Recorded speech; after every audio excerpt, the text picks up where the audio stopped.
Hello बच्चों, hello, welcome to doubt नट पर आप सभी का बहुत बहुत स्वागत है। आ जाइए जी, आ जाइए। गुड इवनिंग, कैसे हो आप सब? हेलो हेलो हेलो, कैसे हो आप सभी? Hello Ritesh, hello Ankita ji, hello hello hello hello. Good evening. Hello Kajal, hello Mithi, hello Priyanka ji, hello Divyanshi, hello Sadakat, hello Gissu, hello Himanshu. Good evening, कैसे हो आप सब? उम्मीद है आप सभी के मोबाइल में नेट बचा हुआ होगा, ठीक है, डेटा बचा हुआ होगा। हेलो सुमित बेटा, एकदम बढ़िया। Hello Dharmendra ji, okay. हाँ जी, सिंसियर बॉय मिल जाएगा बेटा, तेरे दोस्त को आराम 3 मिल जाएगा, तू बोल दे उससे, ठीक है। प्रेरणा जी गुड इवनिंग। हेलो श्रुति, हेलो हिमांशु, मंजीत, शिब्बू, अदिति, प्रीति, गौरव, सुमित, हेलो हेलो आयुष, रितिका जी, शीतल, गुड इवनिंग ऋतिक जी। अच्छा, आप में से कितने बच्चों ने बेटा वो आज 12 बजे वाली क्लास देखी थी? आपने सबने 12 बजे वाली क्लास देखी थी बेटा? क्योंकि ना उससे आपका रिवीजन भी हुआ, ठीक है। मेन तो रीजन ये था कि आपका रिवीजन भी हो जाएगा उस बहाने। हेलो, क्योंकि मुझे एक वन शॉट करना था जो मैंने आपको वो चैप्टर करवाया था। वेरी गुड बेटा, बहुत बढ़िया यार। जिन्होंने देखी है उनका रिवीजन हो गया होगा, ठीक है।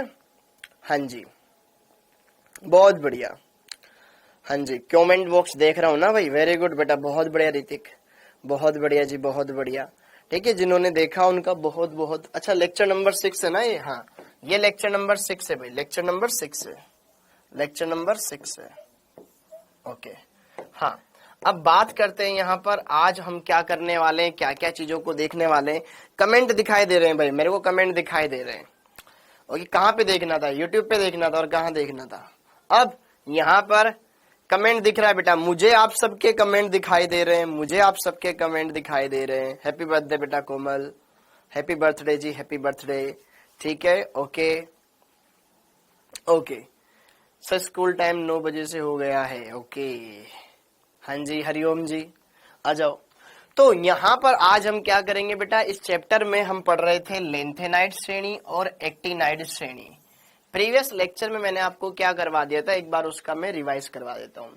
पिछले लेक्चर में हमने ये चैप्टर वापस से स्टार्ट किया था, लेक्चर नंबर, ठीक है, ओके। ये लेक्चर नंबर 6 है। हाँ जी, कुछ ही जल्दी बेटा एंड हो जाएगा बेटा, हो जाएगा विनीत नेगी। तो आज हम यहाँ पर इसके अंदर कुछ और जानकारियां देखेंगे, बढ़िया से क्लियर करेंगे। तो अब बात करें आज के लेक्चर में हम क्या करेंगे, उससे पहले एक बार मैं पिछले लेक्चर के बारे में बता देता हूँ। पिछले लेक्चर में हमने स्टार्ट किया था ना K2Cr2O7। तो K2Cr2O7 होता क्या है, उसका निर्माण कैसे होता है, उसके अंदर जो डाइक्रोमेट होता है उसको क्रोमेट आयन में कैसे कन्वर्ट करते हैं, वो मैंने आपको बताया। दोनों की संरचना बताई, दोनों की संरचनाओं में क्या क्या चीजें होती है, उन संरचनाओं वाली चीजों को बताया। फिर उसकी रासायनिक अभिक्रियाओं को देखा, फिर H2O2 के साथ अभिक्रिया बताई, फिर एल्कोहल का परीक्षण कैसे किया जाता है वो मैंने बताया। तो ये चीजें हमने इसके अंदर देखी। फिर उसके बाद हमने स्टार्ट किया था बेटा एफ ब्लॉक के तत्व। एफ ब्लॉक के तत्वों को अंतर संक्रमण तत्व भी कहा जाता है। एफ ब्लॉक के तत्वों के अंदर 2 श्रेणियां हैं, एक होती है एक्टिनाइड श्रेणी, लेंथेनाइड श्रेणी, एक होती है एक्टिनाइड श्रेणी। Hello hello hello hello hello बेटा, लेक्चर नंबर 6 का होमवर्क नहीं आया हरिओम पाटीदार, मैं यहाँ पे क्वेश्चंस करवाऊंगा तुम्हें, ठीक है, इसलिए नहीं आया। हाँ जी, ओके ओके। हेलो, क्लास नहीं रुकी है भाई, क्लास चल रही है बेटा, क्लास चल रही है, क्लास चल रही है, क्लास चल रही है, चल रही है, चल रही है, ठीक है। राम राम जी, राम राम रोहित जी, ओके। तो अब उसके बाद आगे की चीजों को हम देखेंगे। फिर मैंने आपको इसमें यह पढ़ा दिया था कि यार जो लेंथेनाइड्स होते हैं ना, लेंथेनाइड्स क्या होते हैं, उनके इलेक्ट्रॉनिक विन्यास मैंने आपको बता दिए थे, ओके। मैंने आपको क्या बता दिए थे, इन सबके इलेक्ट्रॉनिक विन्यास बता दिए थे, ये समझ में आ गया था, ये इलेक्ट्रॉनिक विन्यास समझ में आ गया था बेटा सबका? अरे मेरे को ये बताओ अरे मेरे को आप सबके कमेंट दिख रहे हैं बेटा, सबके कमेंट दिखाई दे रहे हैं, सबके कमेंट दिखाई दे रहे हैं, ओके। ये इलेक्ट्रॉनिक विन्यास समझ में आ गया था इन सबका, ठीक है। कि सीरियम से लेकर के ल्यूटेशियम के तत्वों का इलेक्ट्रॉनिक विन्यास देखना हो आप डेफिनेटली देख सकते हैं, अच्छे से देख सकते हैं, ओके। और फिर मैंने यहां पर आपको इन तत्वों का इलेक्ट्रॉनिक विन्यास, दूसरा इनकी ऑक्सीकरण अवस्थाएं बताई थी, ठीक। हाँ जी, तो फिर मैं यहीं से स्टार्ट करता हूं। ऑक्सीकरण अवस्था एक बार रिवाइज कर लेते हैं। ऑक्सीकरण अवस्थाएं, लेंथेनाइडों की ऑक्सीकरण अवस्थाएं हम पढ़ रहे थे बेटा। तो मैंने यहां पर इनको बताया था कि जो इनकी लेंथेनाइड की सामान्य ऑक्सीकरण अवस्था होती है, मेरे को आप सबके कमेंट दिखाई दे रहे हैं। बार बार ये ना पूछे कि आपके कमेंट नहीं आ रहे हैं, आवाज आ रही है। सुधीर जी, मेरे को आप सबके कमेंट दिखाई दे रहे हैं बेटा, सबके कमेंट दिखाई दे रहे हैं। पढ़ लो पढ़ लो पढ़ लो। हेलो, आप सभी के कमेंट्स दिखाई दे रहे हैं बेटा मेरे को। ओके, आप सभी के कमेंट दिखाई दे रहे हैं मेरे को। कोई बात नहीं तंजिल, मेरे को दिखाई दे रहा है तेरा नाम। ठीक, हाँ जी।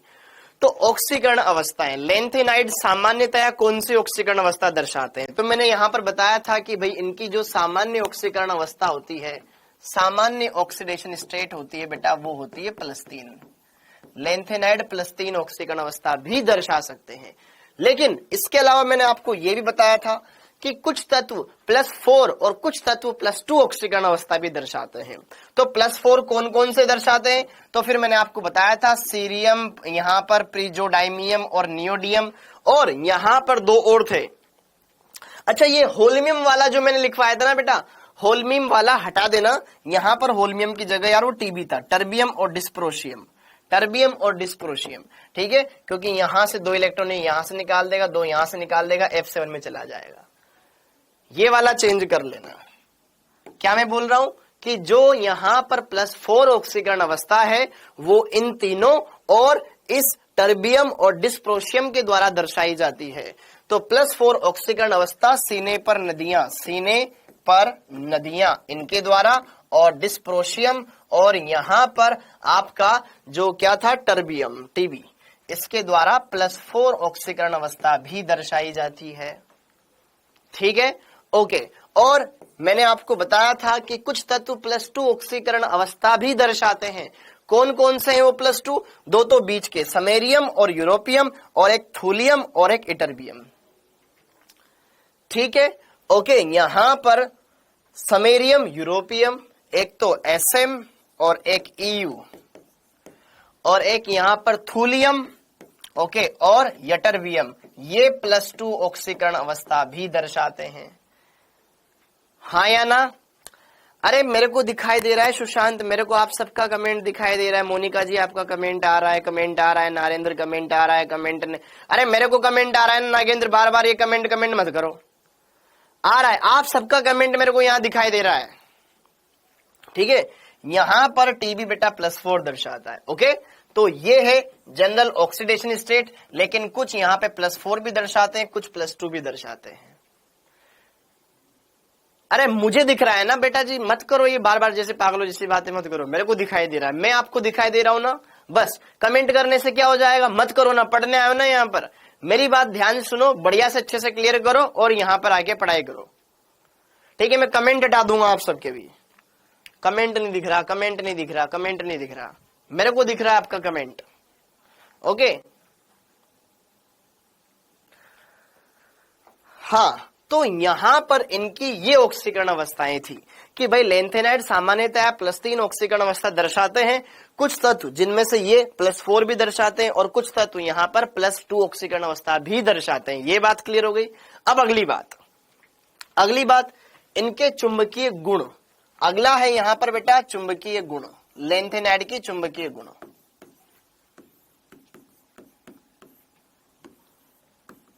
हाँ जी, कि लेंथेनाइड चुंबकीय गुण किस तरीके से दर्शाते हैं, कितने अनुचुंबकीय होते हैं, कितने प्रतिचुंबकीय होते हैं, इसके बारे में। तो लेंथेनाइड जनरली +3 वाला धनायन बनाते हैं, त्रिधनायन बनाते हैं।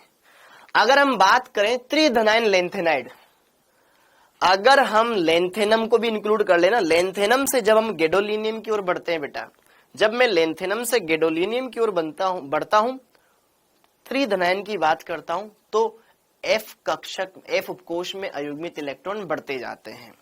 और फिर गैडोलिनियम के बाद टर्बियम से ल्यूटिशियम की ओर बढ़ता हूं, तो फिर अयुग्मित इलेक्ट्रॉन घटते जाते हैं। तो पहले अनुचुंबकत्व बढ़ता जाता है, फिर बाद में घटता जाता है। तो यहां पर कुछ बातें हैं जो मैं बता देता हूं। ठीक है, लेंथेनम से गैडोलिनियम, ठीक है, लेंथेनम से गैडोलिनियम तक जाने पर जाने पर त्रिधनायनों में अयुग्मित इलेक्ट्रॉन, त्रिधनायनों में F उपकोश में अयुग्मित इलेक्ट्रॉन बढ़ते जाते हैं, अयुग्मित इलेक्ट्रॉन बढ़ते जाते हैं, ठीक है। फिर गैडोलीनियम से ल्यूटीशियम तक अयुग्मित इलेक्ट्रॉन घटते जाते हैं, अयुग्मित इलेक्ट्रॉन घटते जाते हैं, ठीक है, ओके। ये देखो, और दूसरी बात, लेंथेनम, इसके पास 2 इलेक्ट्रॉन तो S में, 1 D में है। अगर तीनों के तीनों निकाल दूंगा अक्रिय गैस विन्यास प्राप्त कर लेगा। तो जरा देखो ध्यान से, लेंथेनम +3 एवं ल्यूटीशियम +3, ल्यूटीशियम नीचे रहा बेटा, यहाँ पे 2, एक इसमें रहा, एक इसमें रहा, F में 14 इलेक्ट्रॉन है, पूरा पैक्ड है, भरा हुआ है।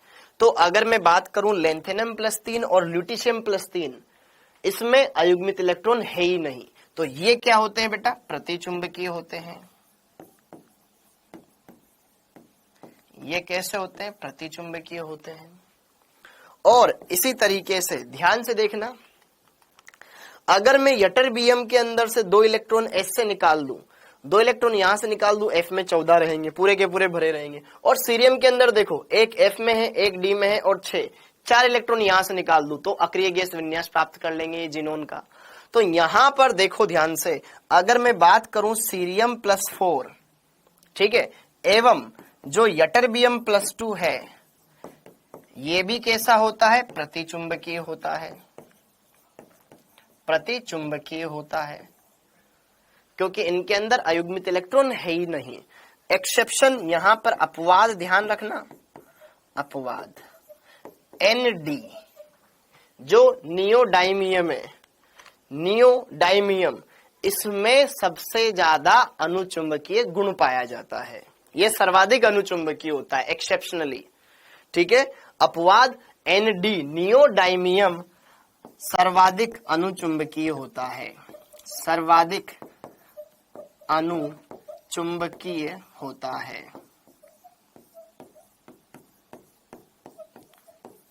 ये एक्सेप्शनली बहुत ज्यादा होता है। तो चुंबकीय गुणों के बारे में ये ध्यान रखना कि लेंथेनम से जब हम गैडोलिनियम की ओर जाते हैं तो अनुचुंबकत्व बढ़ता जाता है क्योंकि अयुग्मित इलेक्ट्रॉन बढ़ रहे हैं। फिर उसके बाद गैडोलिनियम से लुटीशियम की ओर जाने लगते हैं तो फिर अयुग्मित इलेक्ट्रॉन घटने लगते हैं, ठीक है, ओके। La+3 Lu+3 प्रतिचुंबकीय, ये और ये प्रतिचुंबकीय, और ये निडोलिनियम ये क्या होता है बेटा? सर्वाधिक अनुचुंबकीय होता है। ये बात इनके अंदर ध्यान रखना, अनुचुंबकत्व वाला पॉइंट ध्यान रखना है ना। ये क्लियर हो गया, अच्छे से नोट डाउन कर लो इसके। अब आगे, अरे भाई आप सबके मेरे को कमेंट दिखाई दे रहे हैं, बार बार मत पूछो ना, स्पैमिंग मत करा करो। यहाँ पे पढ़ने आते हो कि स्पैमिंग करना आते हो? आधे टाइम तो तुम्हें पढ़ाने में आधे टाइम तो तुम्हें समझाने में निकल जाता है मेरा, ठीक। अगला लिखते जाओ, खत्म करना है आज इसको। अब आगे देखो, ये क्लियर हो गया। इसके बाद चुंबकीय व्यवहार के बाद बेटा इनके रंग के बारे में अगर हम बात करें, भाई ये रंग कौन सा क्या ये रंगीन होंगे? हाँ जी, देखो ध्यान से, अगर हम बात करें यहां पर रंग के बारे में, तो लेंथेनाइड जो धनायन होते हैं, लेंथेनाइड भी रंगीन हो सकते हैं, ठीक है। अगर इनके अंदर F में इलेक्ट्रॉन है तो अयुग्मित इलेक्ट्रॉन होगा तो वो रंगीन भी हो सकता है। तो यहां पे लिखिए बेटा, त्रिधनायन लेंथेनाइड्स, त्रिधनायन लेंथेनाइड्स F कक्षक में अयुग्मित इलेक्ट्रॉन होने के कारण, अयुग्मित इलेक्ट्रॉन होने के कारण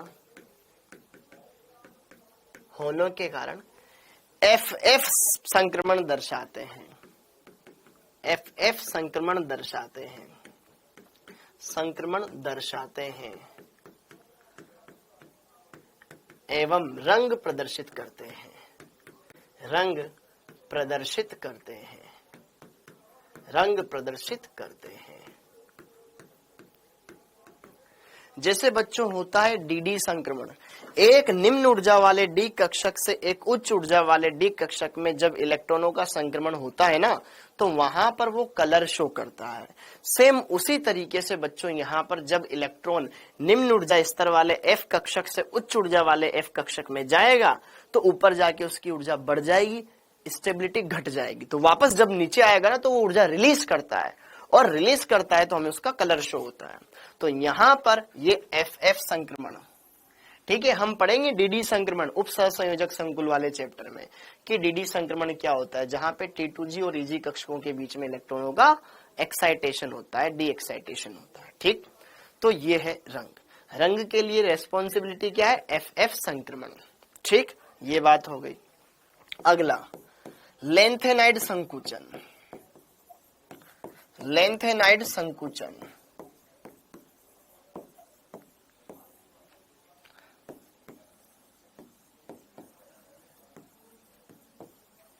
लेंथेनाइड कॉन्ट्रैक्शन। हाँ जी, तो अब जरा देखो ध्यान से, लेंथेनाइड संकुचन क्या डी ब्लॉक एफ ब्लॉक के तत्वों के अंदर लेंथेनाइड संकुचन देखने को मिलता है? Yes, okay. तो यहां पे लेंथेनाइड संकुचन को भी हम समझेंगे।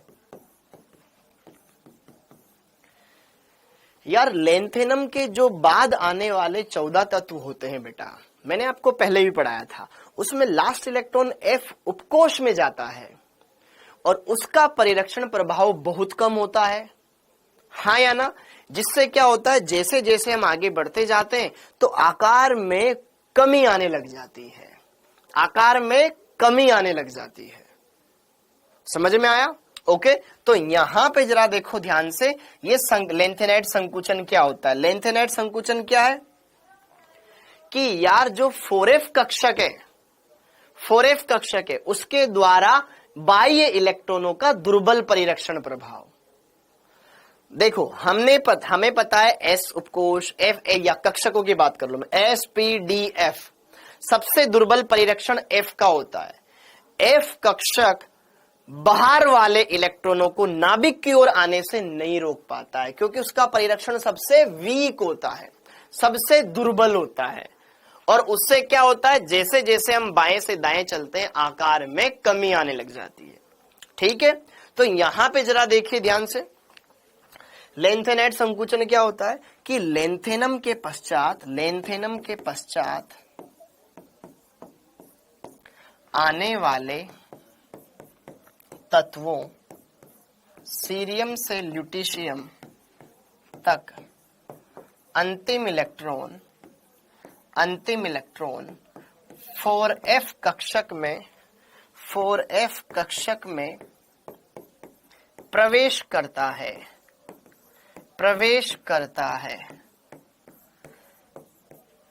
ठीक है, 4f कक्षक में प्रवेश करता है, जिसका परिरक्षण प्रभाव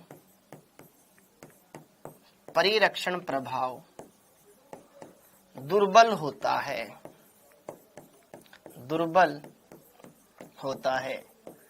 जिससे बाएं से दाएं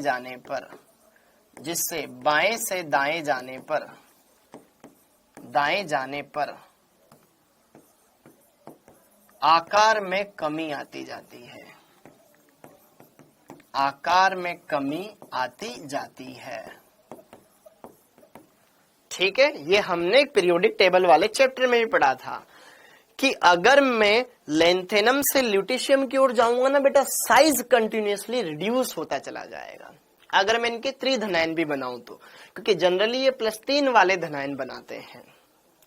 ठीक है, यही लेंथेनाइड संकुचन है,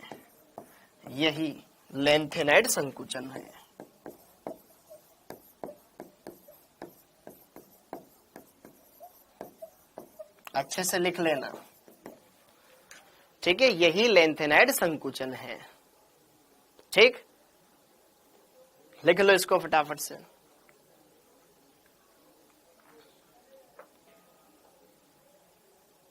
ठीक है, ओके। तो अगर हम बात करें, जैसे कि एक ग्राफ में बताता हूं, जैसे कि देखो, अगर आपसे पूछ लिया जाए, जैसे कि आपसे बोल दिया जाए इधर है यहां पर परमाणु क्रमांक और यहां पर है आकार,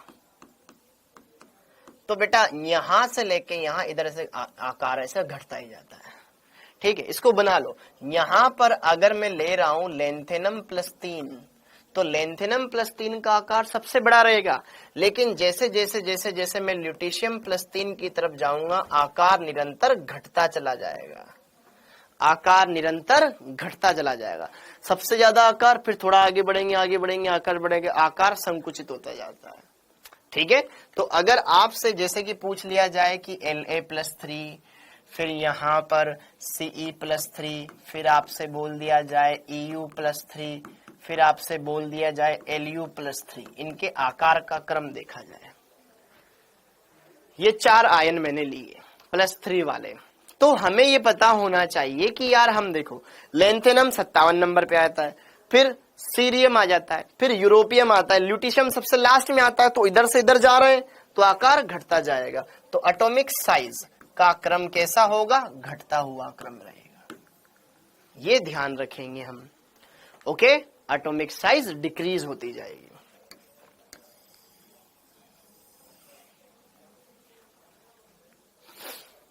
ये क्लियर हो जाना चाहिए बेटा, सिंपल सी बात है, इन आयनों से डरना नहीं है। ठीक है, सिंपल सी चीजें होती है। ये आप टेबल देख लो, जब हम यहां से आएंगे फिर लेंथेनम आएगा, फिर सीरियम आएगा, फिर यहाँ पर ये EU रहा, यूरोपियम, फिर यहाँ पर क्या रहा, ये आपके पास ल्यूटीशियम रहा। ठीक है, घटते चले जाएगी। इतना क्लियर हो गया? हाँ, इतना क्लियर हो गया, ये हमने देख लिया। ओके, ये हमने क्लियर कर लिया। आराम से सारी बातें क्लियर की जा सकती है, कोई दिक्कत वाली बात नहीं। अब बचा हुआ है लास्ट कि यार लेंथेनाइड्स कौन कौन सी रासायनिक अभिक्रियाएं दर्शा सकते हैं, या अगर इनके हाइड्रोक्साइड बनाए उन हाइड्रोक्साइडों की प्रकृति कैसी होगी। तो पहले हाइड्रोक्साइडों की प्रकृति भी देख लेते हैं। हाँ जी, अगला पॉइंट है, हेडिंग डाल लो, हाइड्रोक्साइडों की प्रकृति। हाइड्रोक्साइडों की प्रकृति, हाइड्रोक्साइडों की प्रकृति बेटा छोटे छोटे टॉपिक से ये पढ़ ले। हाइड्रोक्साइडों की प्रकृति, लेंथेनाइड जो हाइड्रोक्साइड बनाते हैं उनके बारे में, क्योंकि लेंथेनाइड पढ़ रहे हैं तो उसी के अंदर सारी चीजें देख रहे हैं।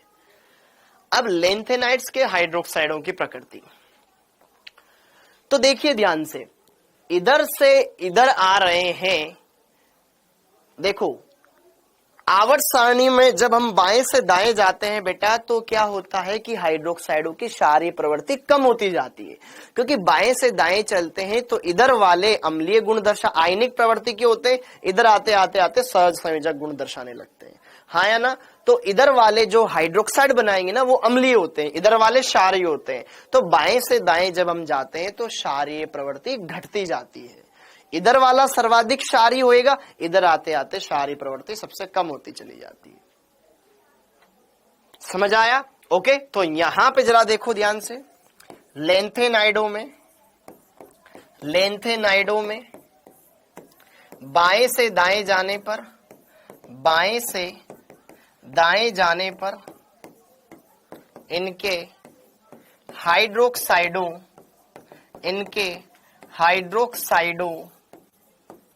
की क्षारीय प्रवृत्ति घटती जाती है, क्षारीय प्रवृत्ति घटती जाती है, क्षारीय प्रवृत्ति घटती जाती है, घटती जाती है, घटती जाती है।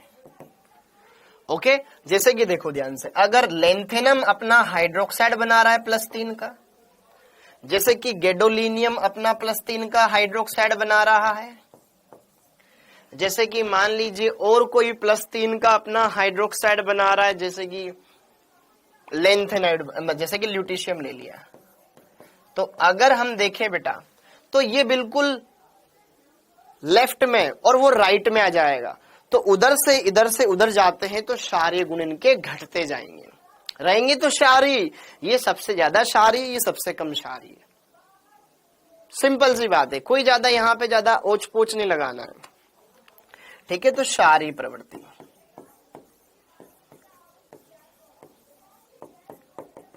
सबसे ज्यादा इसके, फिर सबसे कम उसके, ठीक है। Okay, got it, okay.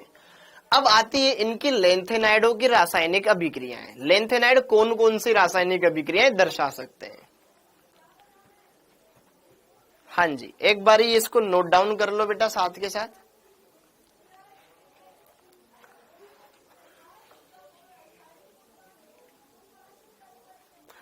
ये वाला पार्ट कंप्लीट कर ले बेटा,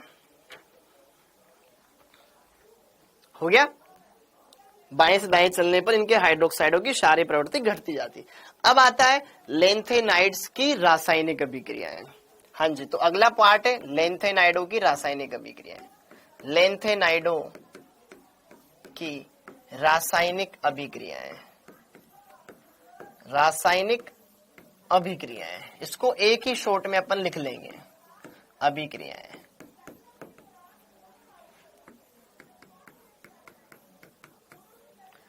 अब यहां पे जरा देखो ध्यान से बेटा, लेंथेनाइड पर सामान्य ऑक्सीकरण अवस्था क्या होती है? +3।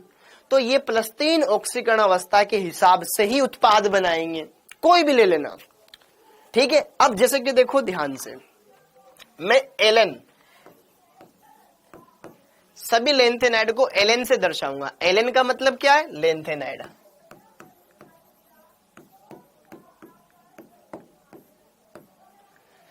एलन का मतलब है लेंथेनाइड, कोई भी लेंथेनाइड श्रेणी का तत्व। तो जरा देखो ध्यान से, लेंथेनाइड, लेंथेनाइड सामान्यतया +3 ऑक्सीकरण अवस्था दर्शाता है। क्या?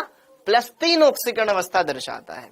अगर इस +3 ऑक्सीकरण अवस्था वाले लेंथेनाइड की अगर मैं जल से क्रिया करवाऊं, जैसे कि सपोज करो मैंने जल के साथ क्रिया करवाई, तो जल में OH- आयन है, इसमें +3 आयन है, तो ये अपना +3 ऑक्सीकरण अवस्था वाला हाइड्रोक्साइड बना लेगा, LnOH होल थ्राइस, और साथ में यहां जल से H2 गैस रिलीज करवा देगा, H2 गैस मुक्त करवा देगा। अगर मैं इसकी अम्लों के साथ क्रिया करवाऊंगा, अम्लों से क्रिया करवाऊंगा, तो बेटा अम्लों में H+ आयन उपस्थित होते हैं, और ये धातुएं हैं, धातुओं की जब अम्लों के साथ क्रिया करवाते हैं तो वो उनसे हाइड्रोजन गैस मुक्त करती है, तो यहां पर भी H2 गैस रिलीज होगी, H2 गैस मुक्त होगी, अम्लों से लिखा हुआ है ये, ठीक है। अगर आप इसको वायु O2 से क्रिया करवाओगे, O2 से क्रिया करवाओगे, O2 के साथ लेंथेनाइड अपने ऑक्साइड बनाएंगे, Ln2O3, क्योंकि इन पर आवेश +3 है, तो ये +3 वाला ऑक्साइड बना लेंगे, ठीक।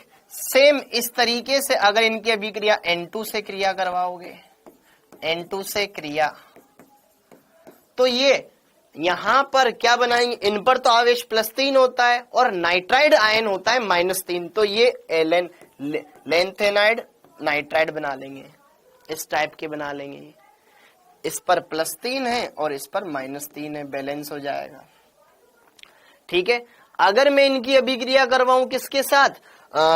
ऑक्साइड के बजाय सल्फर के साथ, यहां पर रिएक्शन विद मतलब सल्फर से क्रिया, सल्फर से क्रिया करेंगे तो ये सल्फाइड बना लेंगे, Ln2S3, ये सल्फाइड बना लेंगे, अपने सल्फाइड बना लेंगे, यहां पर ये अपने सल्फाइड बना लेंगे इस तरीके से।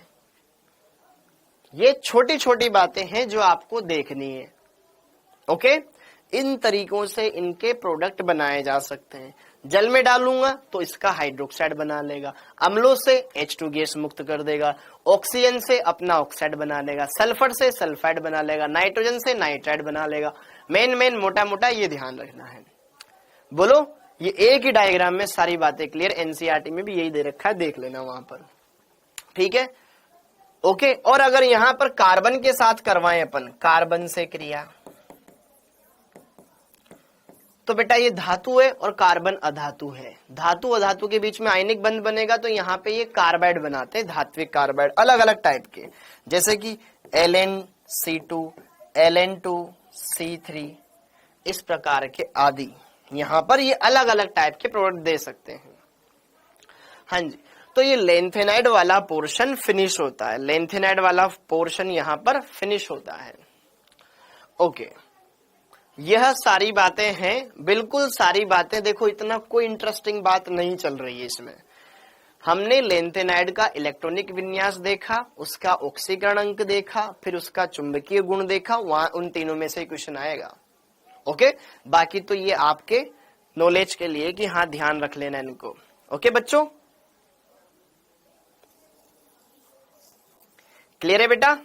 ठीक है, ये हमने देख लिया, अच्छे से कवर हो गया। तो ये लेंथेनाइड श्रेणी के तत्व यहां पर समाप्त होते हैं। अब लेंथेनाइड श्रेणी के तत्वों के बाद आता है हमारा इसका लास्ट पोर्शन, एक्टिनाइड श्रेणी के तत्व। अगला पोर्शन आता है हमारे पास एक्टिनाइड श्रेणी। तो लेंथेनाइड फिनिश हो चुकी है, अब हेडिंग डाल लो एक्टिनाइड श्रेणी। लेंथेनाइड हमने कंप्लीट कर लिया है, अब हेडिंग डाल लो आप एक्टिनाइड श्रेणी। ठीक है, उसके टेबल ही बना रखे ना बस अपन ने। ठीक है, अब हेडिंग डाल लो एक्टिनाइड श्रेणी।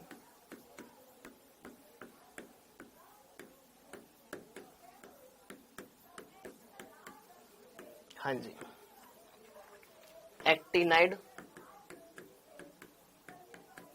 सीरीज। हाँ, तो एक्टिनियम के बाद आने वाले 14 तत्व, थोरियम से लेकर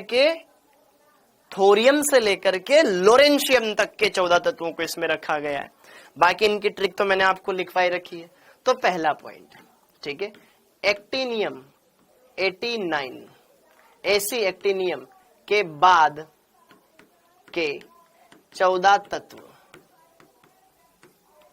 थोरियम से लोरेंशियम 90 से लेकर के बेटा 103 तक के तत्वों को इस श्रेणी में रखा गया है, खत्म हो जाएगा बेटा, अभी खत्म हो जाएगा, रखा गया है। सभी के सभी तत्व रेडियो एक्टिव है। इसमें उपस्थित सभी तत्व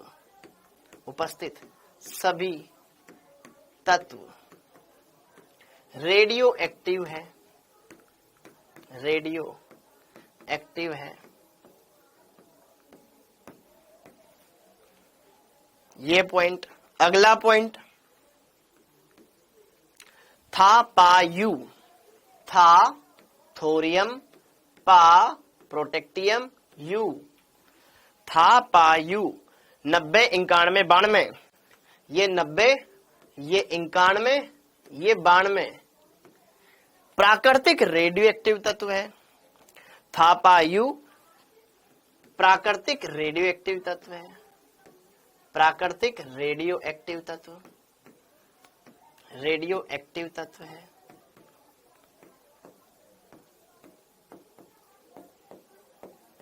ठीक है, और याद करो हमने पीरियोडिक टेबल वाले चैप्टर में पढ़ा था परा यूरेनिक तत्व। यूरेनियम के बाद आने वाले तत्वों को यूरेनियम से बनाया गया था लेब में, तो इसलिए उन्हें परा यूरेनिक तत्व कहा जाता है। ठीक है, तो यहां पर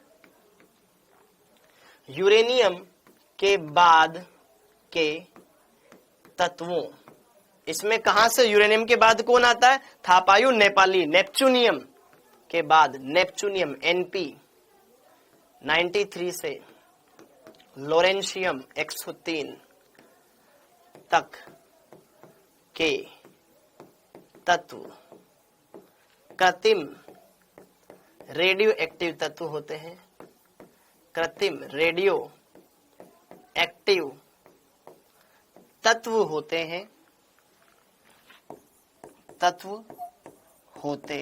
हैं जिन्हें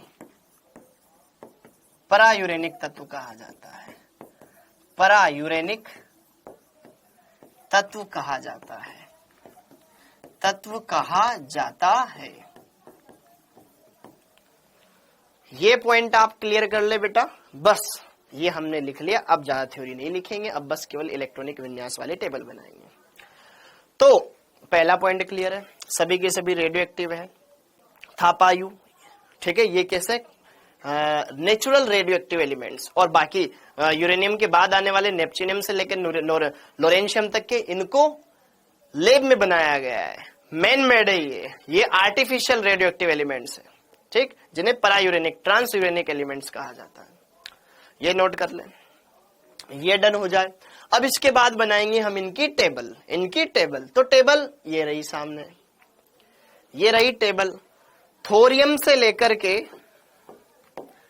थोरियम 90 से लेकर के 103, थापायु नेपाली पूरे अमेरिकन से मिलते, बेवकूफ ऐसा फिल्मी मूड ना ला रहे। मैंने क्लास में लिखवाया हुआ है आपको, मैंने आपको पीरियोडिक टेबल वाले चैप्टर में लिखवाया हुआ है, और आज यूट्यूब पे भी लिखवाया था बेटा। अब इसके अंदर देखो क्या क्या चीजें हैं जो हमें ध्यान रखनी। इसका इलेक्ट्रॉनिक विन्यास, लेंथेनाइड श्रेणी में लास्ट इलेक्ट्रॉन 4f में गया था, यहां 5f में जाएगा। 4f के बाद वहां पर 5d था, 6s था, यहां 5f आएगा, 6d आएगा, 7s आएगा। 5d है, 5f है, 6d है, 7s है। इनके अंदर इलेक्ट्रॉनों का हेरफेर चलेगा। बहुत सिंपल सी बात है, अभी मैं लिखवाता हूं आपको, है ना, डरने की क्या बात है, ठीक है। हाँ जी, इलेक्ट्रॉनिक विन्यास, हेडिंग डाल लो, एक्टिनाइडो का इलेक्ट्रॉनिक विन्यास, एक्टिनाइडो का इलेक्ट्रॉनिक विन्यास, एक्टिनाइडो का इलेक्ट्रॉनिक विन्यास, इलेक्ट्रॉनिक विन्यास। हाँ जी, इनका क्या क्या इलेक्ट्रॉनिक विन्यास हो सकता है बेटा। प्लीज प्लीज प्लीज प्लीज इतने बड़े बड़े कमेंट ना करें प्लीज, कि मेरा ध्यान उन पे जाए। अभी पढ़ा देने दो ना, चलती हुई क्लास में हम भी नहीं पढ़ा, हम भी डिस्टर्ब नहीं करते थे बेटा टीचर को। जब हम पढ़ते थे उस टाइम पे ऑनलाइन वाली सुविधा भी नहीं थी, और जब ऑनलाइन भी पढ़ते थे ना तब भी ऐसे डिस्टर्ब नहीं करते थे। जितने बड़े बड़े आप मैसेज यहाँ लिख रहे हो मत लिखो प्लीज। हाँ जी, एक्टिनाइडो के इलेक्ट्रॉनिक विन्यास। अब एक्टिनाइड थोरियम से स्टार्ट है, तो यहां पे तत्व, ठीक, और यहां पर इनके इलेक्ट्रॉनिक विन्यास हम देखेंगे।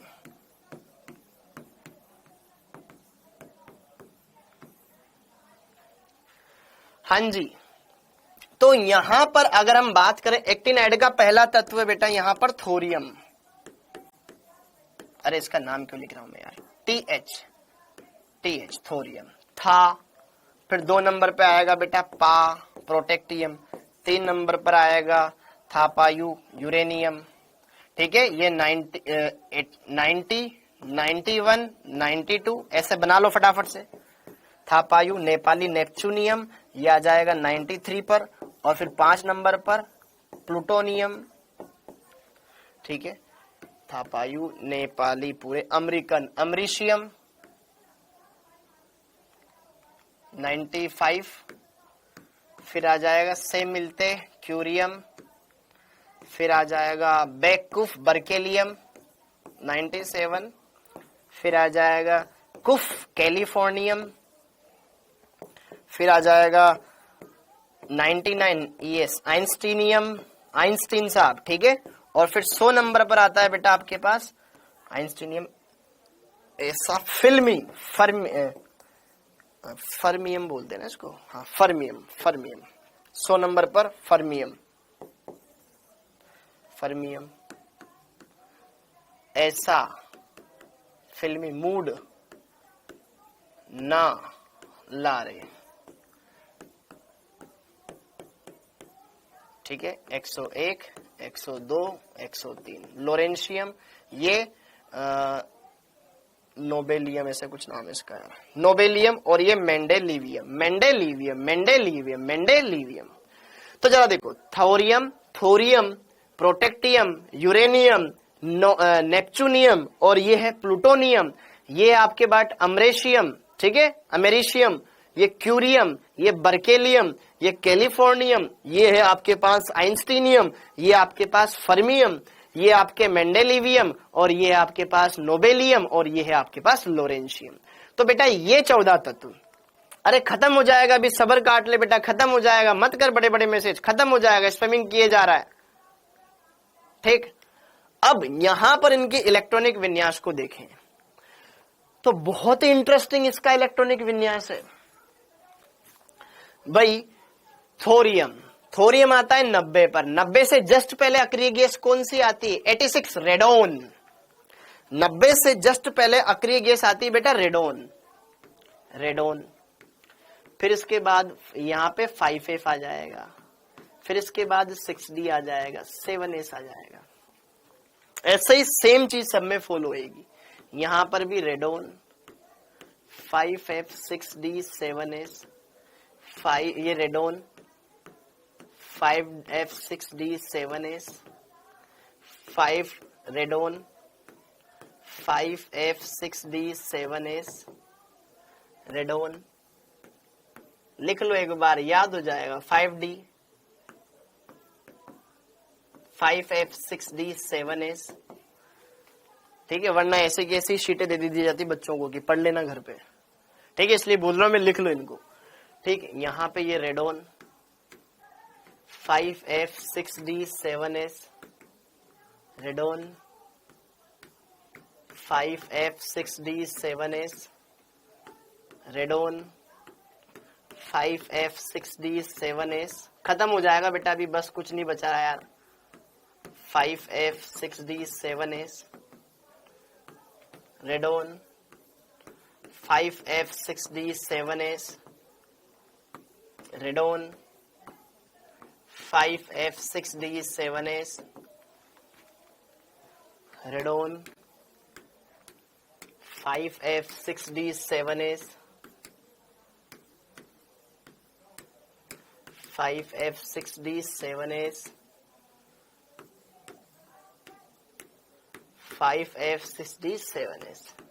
देखो इलेक्ट्रॉन तो इन्हीं में भरे जाएंगे, है ना। और S तो पूरा भरा रहेगा, S पूरा भरा रहता है।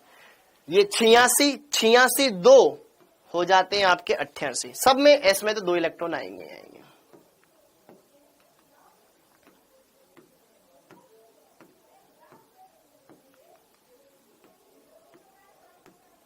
2 इलेक्ट्रॉन देखो, S में 2 2 2 2 2 2 2 2 2 2 2 2 2 2 S में तो 2 इलेक्ट्रॉन रहेंगे। लेकिन खास बात जरा रसगुल्लो देखो, थोरियम पहला ही तत्व अपवाद हो गया इसमें। थोरियम F ब्लॉक का है, लेकिन F में इलेक्ट्रॉन ही नहीं है। देखो यहां 5F है ही नहीं, 5F 0 है। इसमें F1 होना चाहिए था, तो इसमें दे रहा देखो, एक तो F1 ये गायब रहता है, 1 के बाद 2A 3A 4A 5 गायब रह जाता है, F5 गायब हो जाता है, और एक F8 मिस हो जाता है। F1 मिसिंग रहता है इसमें, F5 मिसिंग रहता है, F8 मिसिंग रहता है। देखो ध्यान से, अभी हम इनके इलेक्ट्रॉनिक विन्यास बनाएंगे।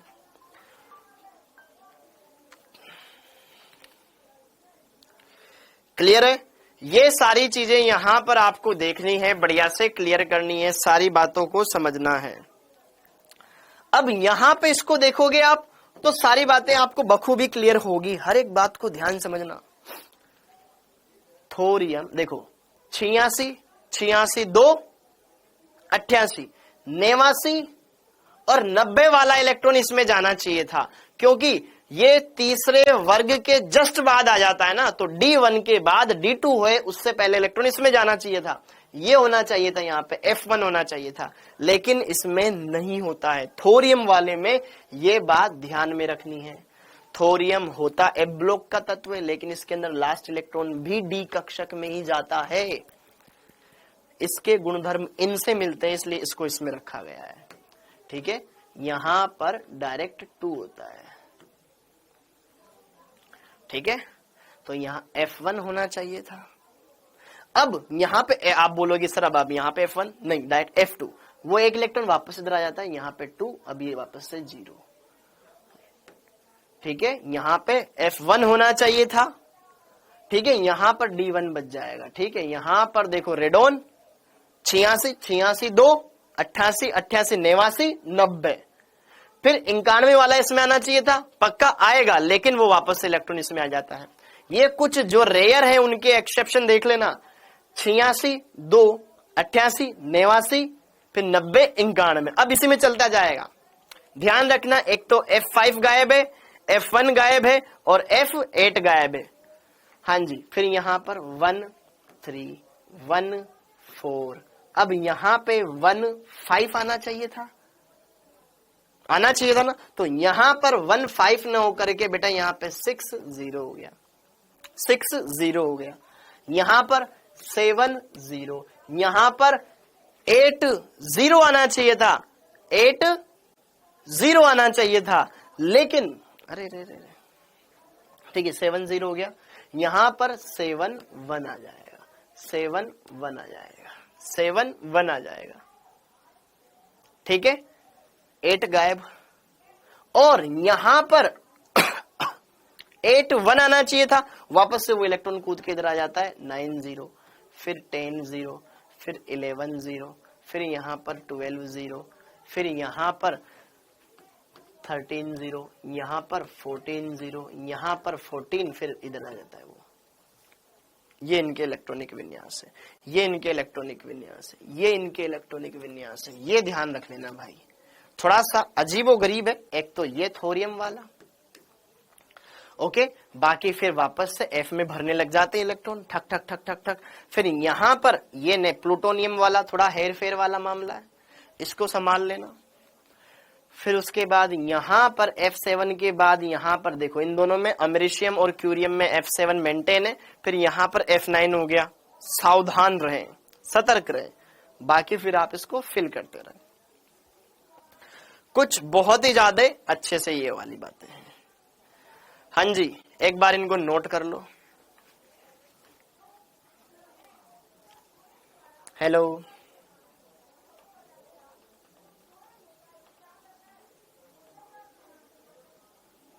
ठीक है बेटा, ठीक है, तत्व ये इनके इलेक्ट्रॉनिक विन्यास, ये हो गया इसमें खत्म, इसमें और ज्यादा कुछ नहीं है पढ़ने का, इसमें अब हम देख लेंगे इनकी ऑक्सीकरण अवस्था, देन फिर समानता असमानता, खत्म है ये टॉपिक। हाँ जी, एक बार इसको लिख लो, ठीक है, कड़वी दवाई है लेकिन ले लो, यकीन मानो इसका असर बहुत बढ़िया करेगा तुम्हारे, अगर क्वेश्चन आता है तो इससे, ठीक। आप इनके इलेक्ट्रॉनिक विन्यास को अच्छे से समझ लेना, बढ़िया से क्लियर कर लेना, हर एक इलेक्ट्रॉनिक विन्यास खुद से लिखवाया है, देख लो यहाँ पर, ये रहा इनकी टेबल, आराम से आप मैच कर सकते हो। तो देखो एक F1 गायब है, एक F5 गायब है, और एक यहाँ पर F8 गायब है, ये 3 विन्यास गायब करने हैं आपको, और उनको समझना है, अच्छे से लिख लिख करके इनको याद करना कि हाँ यार इसका ये गायब था, ये गायब था, ये गायब था। अब अरेंज इस तरीके से करना कि D और F के बीच में फिर इलेक्ट्रॉनों का इधर उधर हेरफेर होएगा, S का तो कोई रोल नहीं है, S तो पूरा भरा हुआ है, बस जब आप इलेक्ट्रॉन भरोगे ना तो F और D में हेरफेर करोगे, D में ज्यादा से ज्यादा 1 इलेक्ट्रॉन आएगा, कम से कम 0 आएगा।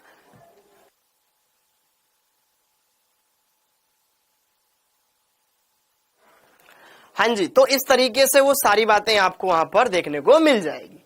क्लियर है मामला, ये हो गया। अब आती है बात कि सर ये कौन सी ऑक्सीकरण अवस्थाएं दर्शाते हैं। लेंथेनाइड तो +3 दर्शाते हैं, इनकी कौन सी ऑक्सीकरण अवस्था होती है, आइए बात करते हैं। तो हेडिंग डाल लो अब, इनकी ऑक्सीकरण अवस्था।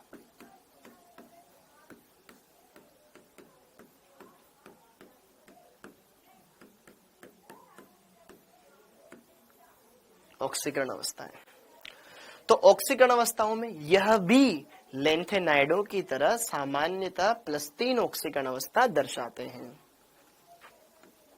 यह भी लेंथेनाइडों के समान, लेंथेनाइडों के समान, लेंथेनाइडों के समान सामान्यतः +3 ऑक्सीकरण अवस्था दर्शाते हैं, ऑक्सीकरण अवस्था दर्शाते हैं, अवस्था दर्शाते हैं। ओके, और कुछ तत्व जैसे कि नेपच्यूनियम और प्लूटोनियम +7 भी दर्शाता है, ठीक है। सामान्यतः तो +3 ऑक्सीकरण अवस्था दर्शाते हैं। अगला, कुछ तत्व जैसे नेपच्यूनियम एवं प्लूटोनियम +7 ऑक्सीडेशन स्टेट, शॉर्ट में लिख दो बेटा, ऑक्सीडेशन स्टेट भी दर्शाते हैं, भी दर्शाते हैं। यूरेनियम अधिकतम +6 दर्शाता है, यूरेनियम 92 अधिकतम +6 दर्शाता है UF6 में, जो कि एक रेडियोएक्टिव एलिमेंट कंपाउंड है। ये खत्म। ओके, यूरेनियम 92 अधिकतम +6 ऑक्सीडेशन स्टेट शो करता है।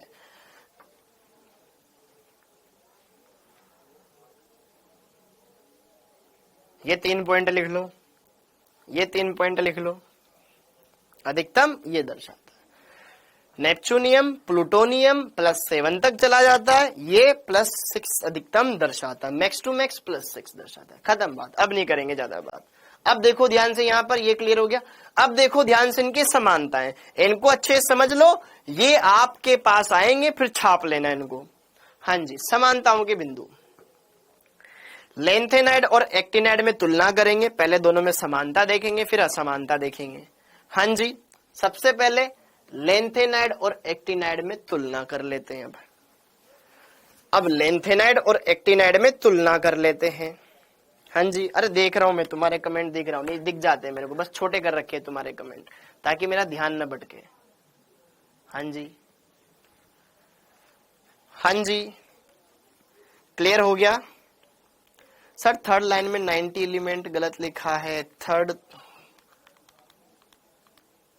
कहाँ है बेटा?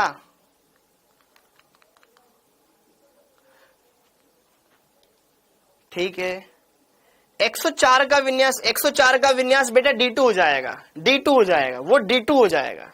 ठीक है, ये चैप्टर बहुत रटने का है, एक जो बोला है ना, इसलिए तो मैं बोल रहा हूं। देख, स्टेबल तो +3 ही है, ये +7 दर्शाते हैं, यहां पर अधिकतम ये +6 में जाता है। ठीक है, ओके, कुछ दिखाई नहीं दे रहा, अब दिख रहा है ना? ठीक है, क्या करे बेटा, क्या करे, करना पड़ेगा ना, इस चैप्टर को तो करना पड़ेगा। ओके, ये हो गया। अब जरा देखो ध्यान से, देख बेटा, एक होती है फिजिकल केमिस्ट्री। फिजिकल केमिस्ट्री में हम साथ के साथ क्वेश्चंस करते हैं तो उस टॉपिक को समझते हैं। इनऑर्गेनिक में हम थ्योरी पढ़ते हैं, जितना अच्छे से तुम थ्योरी पढ़ोगे उतना अच्छे से तुम्हारे कॉन्सेप्ट बनेंगे। ठीक है, दोनों को अलग अलग तरीके से रिलेट करो। हाँ जी, ये वाला क्लियर हो गया था, ये वाला क्लियर हो गया यहां तक। अब एक बार यहां पर ठंडे दिमाग से थोड़ा सा इत्मीनान रख लो और इसको समझ लो। यहां पर अब आ जाओ, यहां पर लेंथेनाइड और एक्टिनाइड में कंपैरिजन कर लेते हैं कि दोनों में क्या सिमिलरिटी है। तो पहले हम देखेंगे यहां पर समानता के बिंदु कि दोनों में क्या सिमिलरिटी है। ठीक है, फिर क्वेश्चंस लगाएंगे, इसके बाद देख लो ध्यान से, यहाँ पे क्वेश्चन से बेटा। ठीक है, तो पहले इनके बारे में, इन 3 चीजों को देख लेते हैं फटाफट से, क्या क्या इनके अंदर समानता के बिंदु है। तो जरा देखो ध्यान, समानता क्या है? दोनों लेंथेनाइड एक्टिनाइड प्रभावी रूप से +3 ऑक्सीकरण अवस्था दर्शाते हैं। दोनों धन विद्युतीय तत्व हैं, प्रबल अपचायक के समान व्यवहार करते हैं, क्योंकि धातुएं खुद का ऑक्सीकरण करती है, दूसरे का क्या करेगी? अपचयन करेगी। बिल्कुल सत्य बात है। जिसमें अयुग्मित इलेक्ट्रॉन होंगे वो अनुचुंबकीय होंगे, बिल्कुल सही बात है। लेंथेनाइड एक्टिनाइड के अधिकतर धनायन रंगीन होते हैं क्योंकि अयुग्मित इलेक्ट्रॉन इनके पास होते हैं। दोनों ही श्रेणियों में आयनिक त्रिज्या में कमी होती है, एक में लेंथेनाइड संकुचन और एक में उसी संकुचन को एक्टिनाइड संकुचन बोल दिया जाता है। ये 5 पॉइंट एकदम क्लियर होने चाहिए, कुछ भी दिक्कत नहीं है। लेंथेनाइड एक्टिनाइड दोनों +3 ऑक्सीकरण अवस्था दर्शाते हैं, दोनों के आयन अनुचुंबकीय होते हैं, रंगीन होते हैं और अपचायक के समान कार्य करेगी, धातुएं हैं ही सही, और दोनों की बाएं से दाएं चलेंगे, आकार में तो कमी आएगी ही आएगी, क्योंकि दोनों केस में इलेक्ट्रॉन तो F उपकोष में जा रहा है। ठीक, ये वाला पॉइंट, इन 5 पॉइंट को अच्छे से आप नोट डाउन कर लीजिएगा बेटा, जब आपके पास ये PDF आ जाएगी तो वहां से नोट डाउन कर लेना। ओके, क्योंकि छपाई कर रही है। अब दोनों के अंदर डिफरेंस क्या है, दोनों में अंतर। तो एक तरफ यहां पे लेंथेनाइड ले रखा है, एक तरफ यहां पर एक्टिनाइड ले रखा है। तो अधिक सामान्य ऑक्सीकरण अवस्था +3 होती है, लेंथेनाइडो में। लेकिन कुछ तत्व +2 और +4 भी दर्शाते हैं। बताया था मैंने आपको, कुछ तत्व +2 +4 भी दर्शाते हैं। उधर देखो ध्यान से, अधिक सामान्य ऑक्सीकरण अवस्था +3 होती है, लेकिन कुछ +4 भी दर्शाते हैं, +5 भी दर्शाते हैं, +6 भी दर्शाते हैं, ये भी दर्शा सकते हैं। और नेपच्यूनियम प्लूटोनियम +7 तक जाता है। ठीक है, ओके। दूसरी बात, लेंथेनाइडो में संकुल निर्माण की प्रवृत्ति कम होती है, क्योंकि बहुत ही कम मात्रा में पाए जाते हैं ना, रेयर अर्थ मेटल्स होते हैं, ये उतने ज्यादा कॉम्प्लेक्स नहीं बनाते हैं, इनके संकुल निर्माण की प्रवृत्ति ज्यादा होती है।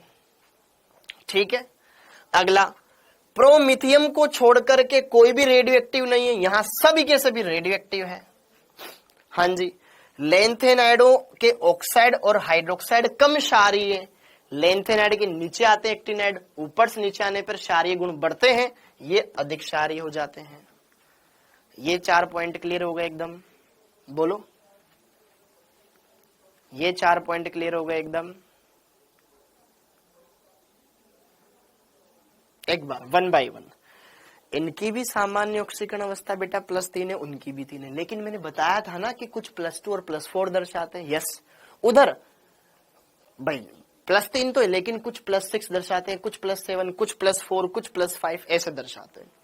इनकी संकुल निर्माण की प्रवृत्ति बहुत कम होती है, उनकी थोड़ी ज्यादा हो जाती है। ठीक है, सिंपल सा भाई, ये ऊपर आते हैं ये नीचे आते हैं, उनकी थोड़ी और ज्यादा प्रवृत्ति हो जाती बनाने की।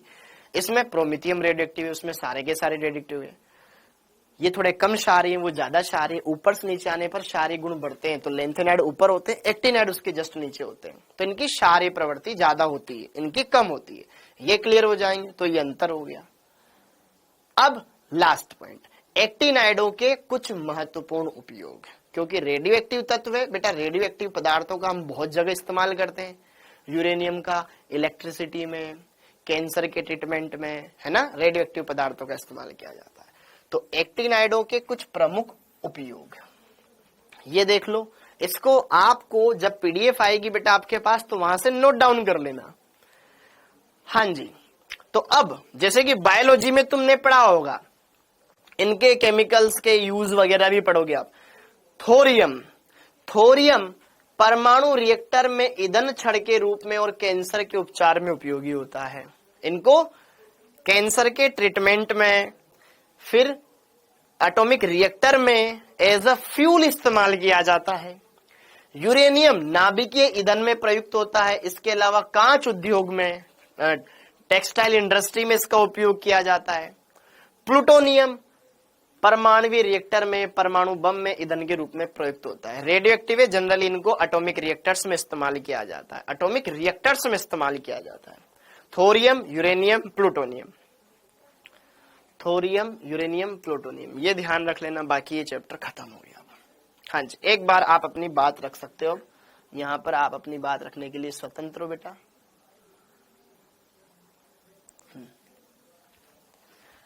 इस चैप्टर से कितने क्वेश्चन आए थे बेटा? पल्लवी पिछली बार 2 क्वेश्चन आए थे 23 में, पिछली बार 2 क्वेश्चन आए थे। ये अच्छा, ये वाला पार्ट क्लियर हो गया, समानता वाला बिंदु, समानता वाला बिंदु क्लियर हो गया, ये अंतर क्लियर हो गए, और यहां पर ये क्लियर हो गया। हाँ जी, ठीक है। एक्टिनाइड श्रेणी में थर्ड लाइन में, एक्टिनाइड श्रेणी में थर्ड लाइन में क्या लिखा है मैंने?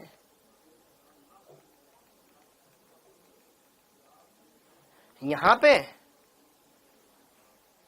ये वाली लाइन बेटा, इसमें कहां गलती बता दे सर? एसिड बेस वाले क्वेश्चन याद नहीं होते हैं बेटा, प्रैक्टिस करोगे तो हो जाएंगे। शुभम बंगवाल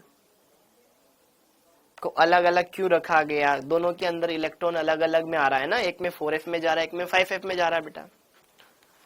ठीक है, ये श्रेणी याद करनी है तेरे को। हाँ जी, ओके।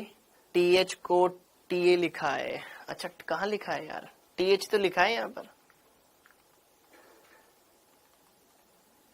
बेटा, थोरियम ही लिखा है ना, thorium, thorium, thorium, thorium, thorium, ठीक है।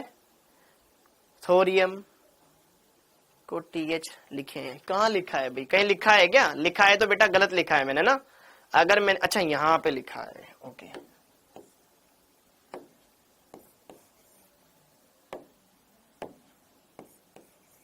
ठीक है, ओके, डन है। ओके, ये चैप्टर बेटा क्लियर हो गया। अब ऐसे तो अब इस चैप्टर से ज्यादा क्वेश्चन आएंगे। हाँ भाई, इस चैप्टर से ज्यादा क्वेश्चन आएंगे। समानता वाली स्लाइड, भाई ये ले समानता वाली स्लाइड, इनके लिए तो स्पेस छोड़ दे, तेरे पास घर पे आएगा, वहां से बैठ के लिख लेना, ठीक है। इसको भी घर पे से लिख लेना, क्योंकि देख थ्योरी वाला पोर्शन है, टाइम लग जाएगा। ये वाला थ्योरी वाला पोर्शन है। अब हाँ जी, अब आते हैं यहाँ पर क्वेश्चंस। देखो सबसे पहले नीट 2023 वाले क्वेश्चन। कल न्यू चैप्टर, हाँ बिल्कुल, कल हम स्टार्ट करेंगे न्यू चैप्टर कोऑर्डिनेशन कंपाउंड, उप सहसंयोजक यौगिक। डॉक्टर रमन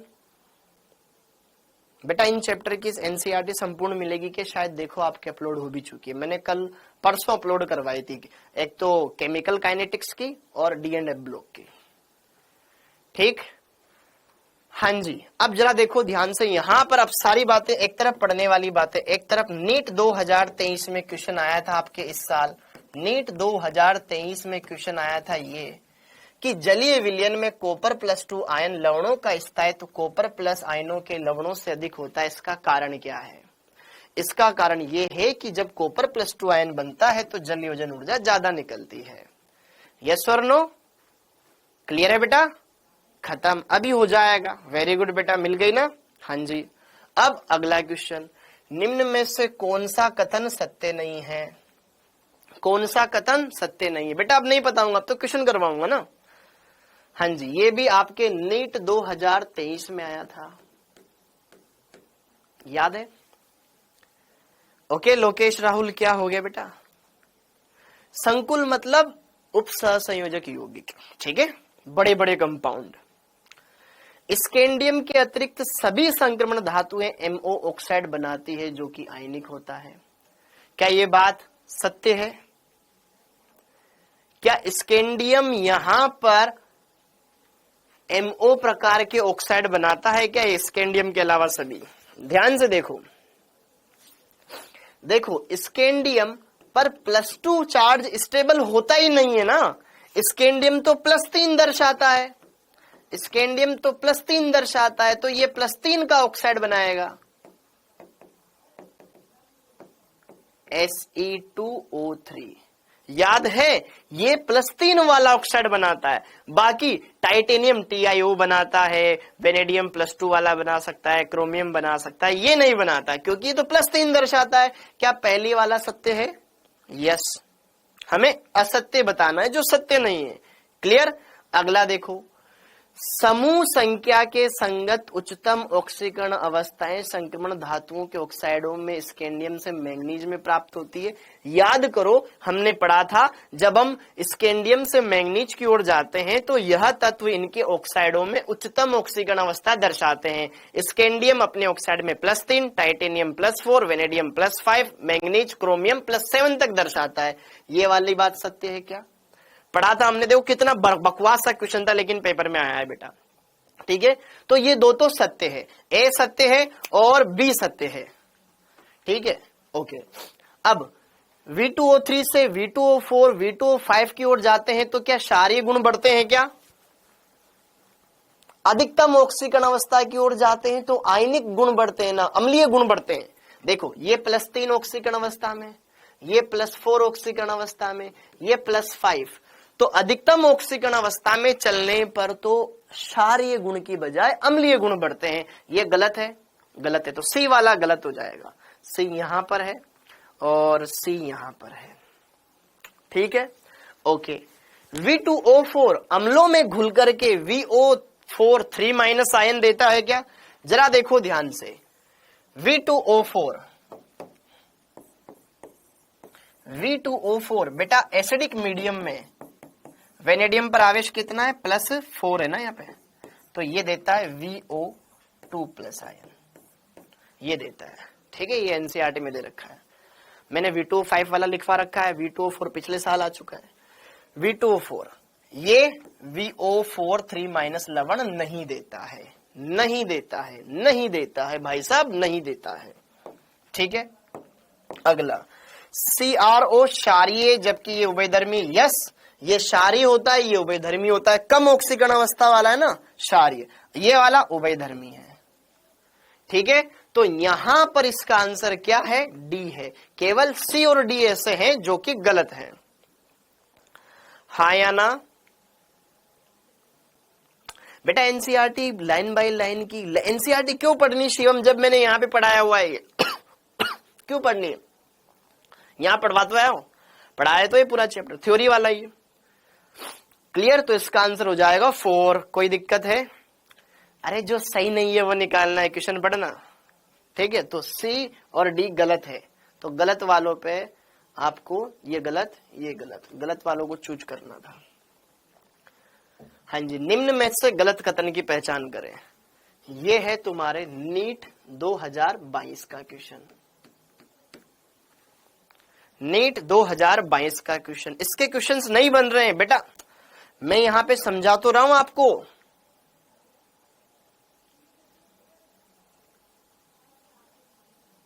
पॉइंट 1 बता दो। पॉइंट 1 पहला वाला देख, स्कैंडियम के अतिरिक्त सभी संक्रमण क्या MO प्रकार के ऑक्साइड बनाती है? MO metal oxide. देख ये M और O, मेटल पर +2 है और इसमें -2 है, तभी तो यहां पे MO प्रकार का ऑक्साइड बनेगा, जैसे कि TiO। ठीक है, ये बना सकता है, +2 वाले ऑक्साइड बना सकते हैं, लेकिन स्कैंडियम तो +2 दर्शाता ही नहीं, क्यों बनाएगा वो? ठीक है, खत्म हो गया भाई, ये चैप्टर खत्म हो गया। ट्रिक बता दो, क्या ट्रिक बता दो बेटा? पवन कुमार, ये तो थ्योरी वाला पोर्शन है ना, इसमें क्या ट्रिक बताऊं बेटा? सना यादव क्वेश्चन करने। हाँ जी, हाँ जी, ये करो। अब गलत कथन, हाँ जी, गलत कथन की पहचान करो। एक परमाणु में सभी 5 3D ऑर्बिटल मुक्त अवस्था में समान ऊर्जा के होते हैं। जैसे कि अगर मैं बात करूं डी कक्षक, 5 तरह के होते हैं। ओके, तो जब मुक्त अवस्था में तो पांचों की एनर्जी सेम रहती है। यस, अगर मैं बात करूं DXY, अगर मैं बात करूं YZ, DZX, और अगर मैं बात करूं DX² -Y² और DZ², अगर ये 5 कक्षक हैं तो सबकी सेम एनर्जी होती है। बिल्कुल सही बात है। DXY, DYZ, DZX कक्षकों के आकार एक दूसरे के समान होते हैं क्या? इनकी शेप, इंग्लिश में बोलते हैं इसको शेप। ठीक है, यहाँ पे शेप लिखा हुआ था बेटा इंग्लिश में। ठीक है, क्या इनके शेप एक जैसे होते हैं क्या? भाई बिल्कुल, यहां पर इन तीनों की आकृतियां ऐसी होती है, द्विडंबलाकार, लेकिन पालियां अक्षों के बीच में। DX² -Y² DZ² एक दूसरे के समान होते हैं क्या? नहीं, DX² -Y² में 2 पालियां होती है, दोनों अक्षों पर होती है, जबकि इसमें केवल Z अक्ष पर होता है और यहां पर ये ऐसा होता है। इन दोनों का शेप सेम है क्या बेटा? अरे ये दिखने में एक जैसे है क्या? यहां तो तीनों के तीनों ऐसे ही दिखेंगे। यहां पर अक्षों पर पालियां रहेगी, बी वाला गलत है। ठीक है, सेकंड वाला गलत है ना, ये DX² -Y² है। यार कुछ बच्चों का कुछ करना पड़ेगा, इनको ब्लॉक करवाना पड़ेगा, स्पैमिंग बहुत करते हैं। ठीक है, पढ़ाई करो ना, जब मैं यहाँ पढ़ा रहा हूं तो पढ़ क्यों नहीं रहे हो तुम यार?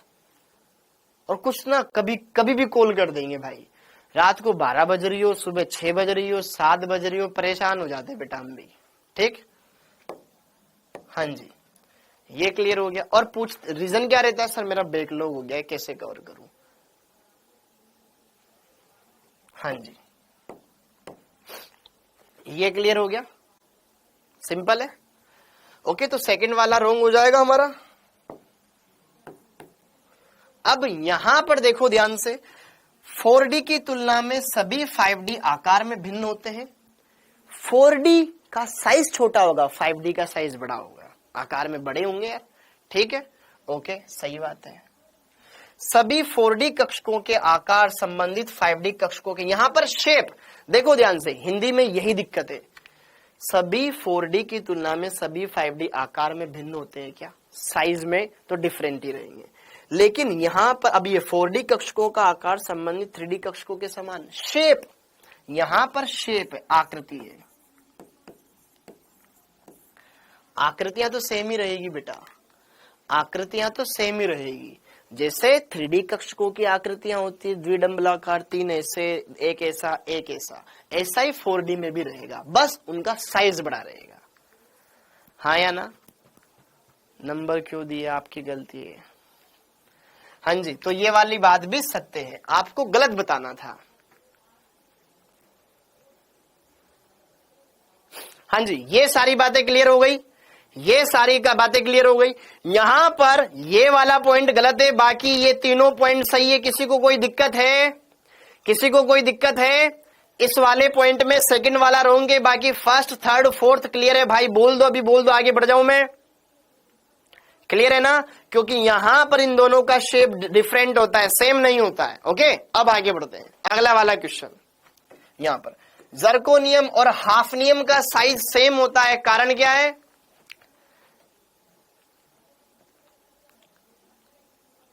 इसका कारण क्या है? इतना बता दिया, फिर बोल रहा है, फिर से बता दो। कारण क्या है? लेंथ एंड एड संकुचन। इनका कारण क्या है? जर्कोनियम और हाफनियम सेम साइज के होते हैं due to length and add contraction. ऊपर से नीचे ही आते हैं ना, जस्ट एक दूसरे के। वेरी गुड, पढ़ाए थे? हाँ जी, वेरी गुड। शुभम बेटा वो तो लास्ट में करेंगे अपन, है ना। निम्नलिखित क्षारीय मृदा धातुओं में वह हेलाइड जो सहसंयोजी है और कार्बनिक विलायकों में घुलनशील है।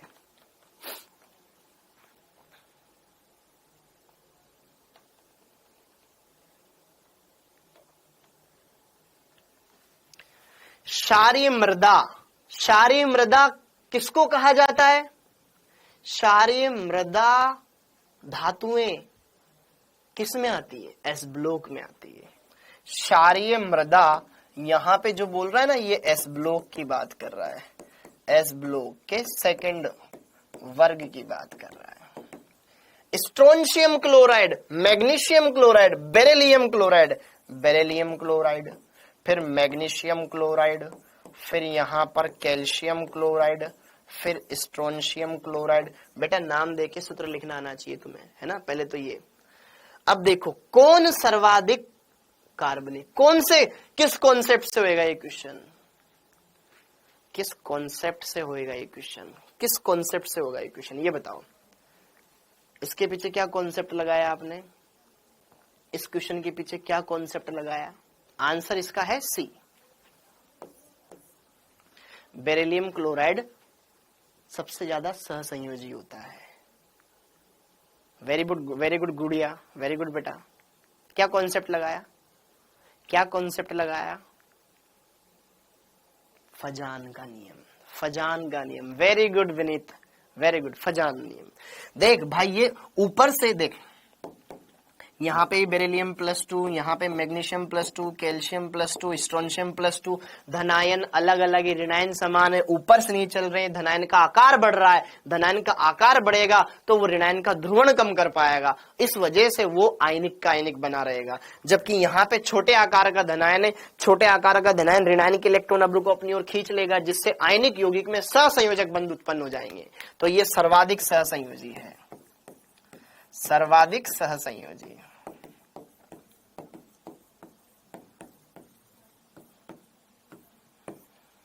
क्लियर है? फजान के नियम से। वेरी गुड बेटा, वेरी गुड। बेरिलियम उभयधर्मी अम्लीय क्षारीय, उनके बारे में थोड़ी ना पूछ रहा है, ठीक है। ये अम्लीय क्षारीय के बारे में थोड़ी ना पूछ रहा है, सहसंयोजी आयनिक के बारे में पूछ रहा है बेटा, ठीक है। Okay, very good. अगला, ये सिंपल क्वेश्चन है, ये बताओ कॉलम 1 को कॉलम 2 के साथ सम्मिलित करो। नहीं लगा सकते ना प्रिंस बेटा, जो है वही लगाएंगे ना। तांबा क्या है? संक्रमण तत्व है। फ्लोरीन क्या है? अधातु है। सिलिकॉन क्या है? उपधातु है। सीरियम क्या है? लेंथेनोइड है। देखते हैं खत्म, हाँ या ना। 1 का 2, 1 का 2, 2, बी का 1, बी का 1, खत्म, है ना। हो जाएगा बेटा, क्लियर है मामला। ये तो बहुत इजी, वेरी गुड, तभी तो मैंने नहीं करवाया। ये वाला करो, गलत कथन की पहचान करो।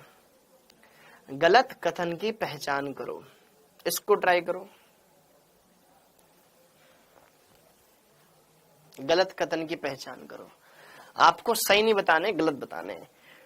क्रोमियम की ये इनके नाम पढ़ने आने चाहिए। इसका नाम क्या है बताओ, इसका नाम क्या है?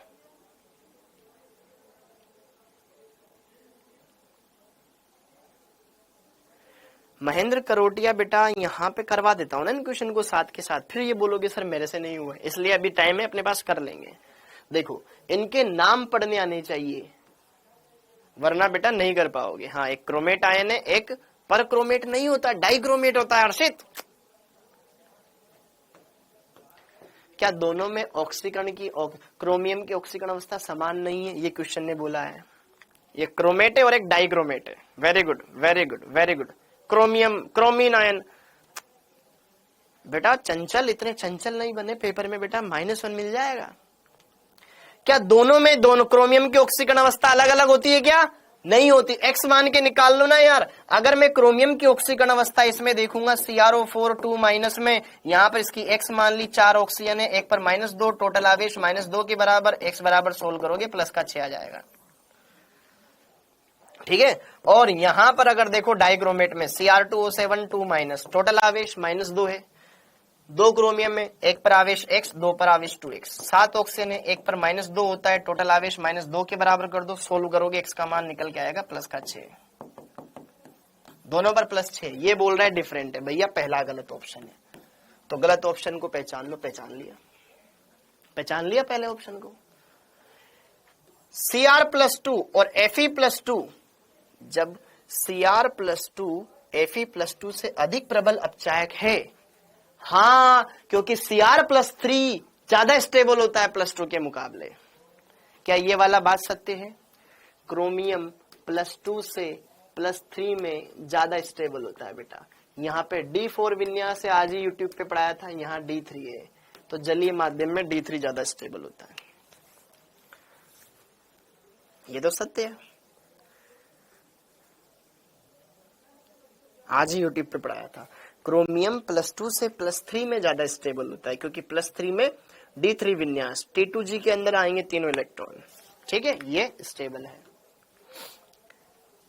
ठीक ठीक, वेरी गुड। अब यहां पर संक्रमण धातुएं एवं उनके यौगिक बहु ऑक्सीकरण अवस्थाओं को ग्रहण करने की क्षमता के कारण उत्प्रेरकीय सक्रियता के लिए जाने जाते हैं। यस, अंतराकाशीय यौगिक वे होते हैं जो धात्विक क्रिस्टल जालकों में छोटे आकार के परमाणु फंस जाने के कारण बनते हैं। यस, तो गलत तो भैया यही हुआ ना बेटा, पहला वाला। बेटा Fe+3 भी स्टेबल है, लेकिन इसके लिए जो E0 का मान आता है वो ज्यादा आता है, मानक अपचयन विभव ज्यादा आता है इसके लिए। ठीक, ऐसा मानक ऑक्सीकरण विभव का मान ज्यादा आता है, दैट्स वाई, और कुछ नहीं है। ठीक है, अंतराकाशीय यौगिक गलत होगा। सुन्नत, सुशांत, अंतराकाशीय यौगिक क्या होता है? जब बड़े आकार के परमाणुओं के बीच में छोटे आकार के परमाणु फंस जाते हैं। ठीक, अब यहां पे देखो ध्यान से, ये क्वेश्चन आया है तुम्हारे। ल्यूटीशियम 71 175 में प्रोटोनों की संख्या, न्यूट्रॉनों की संख्या, इलेक्ट्रॉनों की संख्या है।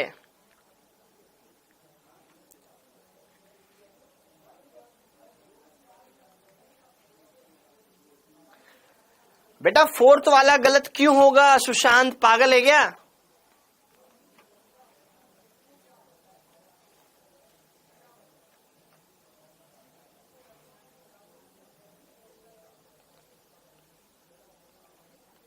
कौन सा बेटा? हाइड्रोक्साइड वाला? अरे कहाँ है इसमें हाइड्रोक्साइड बेटा?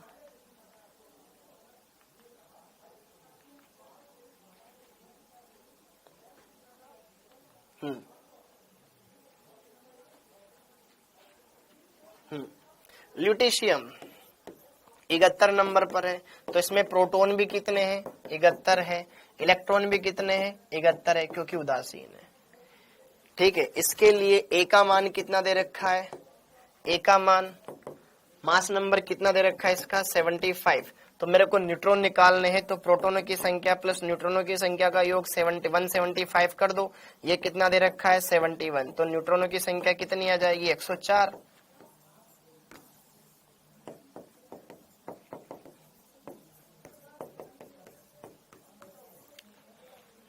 इलेक्ट्रॉन प्रोटोन 171, इकहत्तर, ये 104। ऑप्शन नंबर 2 ठीक है, हो जाएगा। 2 भाई उसमें और इसमें बहुत फर्क है। प्रोटोन सबसे आगे, फिर न्यूट्रॉन बीच में, फिर इलेक्ट्रॉन लास्ट में। उसको मत कर देना टिक, -1 मिलेगा। ठीक है, सावधानी हटी, दुर्घटना घटी। अगला ये वाला देखो ध्यान से।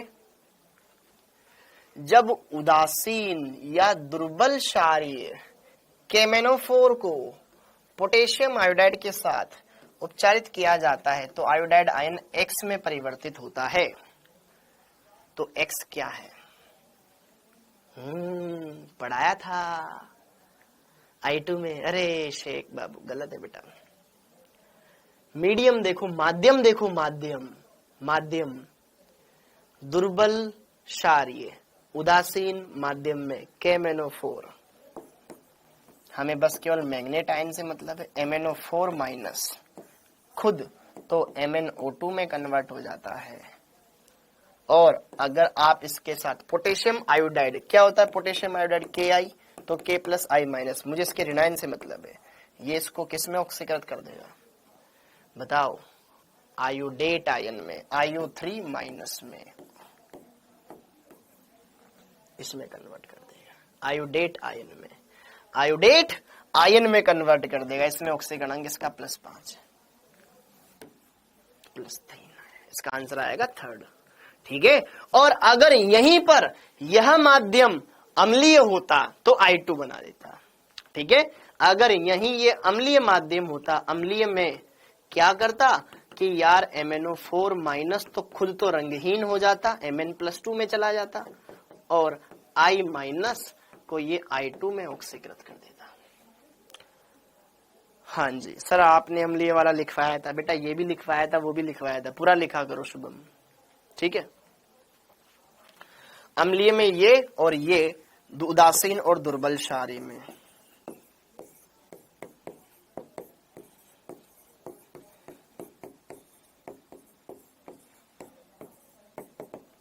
तो आंसर 3rd हो जाएगा। ठीक है, विनीत नेगी बेटा इन दोनों में होता है। ठीक है, ठीक, ओके। अब ये वाला क्वेश्चन, मैग्नेट MnO4 और MnO4 minus, sorry manganate ion MnO4 2 minus और परमैंगनेट MnO4 माइनस आयन जिस कारण चतुष्फलकीय वह है। भाई ये चतुष्फलकीय संरचना बनाता है बेटा, इनकी संरचनाएं मैंने आपको बताई हुई है, ऐसी होती है। ये परमैंगनेट मैग्नेट आयन और ये परमैंगनेट आयन,